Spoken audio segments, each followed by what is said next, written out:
सम्माननीय सभामुख महोदय, म आज यो सम्मानित सदनमा स्पष्ट भन्न चाहन्छु, जेनजी आन्दोलन किन भएको थियो, त्यो आन्दोलनको माग, न्याय, समानता र अधिकार कसैले कहिले पनि बिर्सिनु हुँदैन। सभामुख महोदय, यो सरकार त्यही रक्तरञ्जित आन्दोलनको बलिदानमाथि बनेको हो। कहिले जेनजी घाइतेहरूको रोजगारी सुनिश्चित हुन्छ र कहिले मृतक परिवारले न्याय पाउँछ। शहीदप्रति हार्दिक श्रद्धाञ्जली।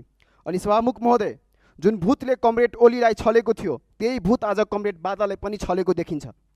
त्यसैले म सरकारसँग जोरदार माग गर्दछु, एउटा भूत झार्ने झाँक्रीको व्यवस्था गरियोस्। किनकि आज जुन अपराधी कारागारको ढोकाभित्र हुनुपर्ने थियो, त्यो हस्पिटलको बेडमा छ। त्यही बेडबाट कुविचारको यो सम्मानित सदनसम्म पठाउँदैछ। सभामुख महोदय, भ्यू टावर त बन्यो, तर किसानको खेतमा पानी पुगेन। मधेसका महेन्द्र हाइवेदेखि हुलाकी राजमार्ग जोड्ने एउटा पनि बाटो सुरक्षित छैन। हिजो मात्रै महोत्तरीमा एसई दिएर फर्किएका 3 जना युवाहरू 2 मोटरसाइकल ठोकिँदा आगोमा जलेर ज्यान गुमाए। कसको जिम्मेवारी हो? तराईमा ड्रग्सको अवस्था भयावह छ।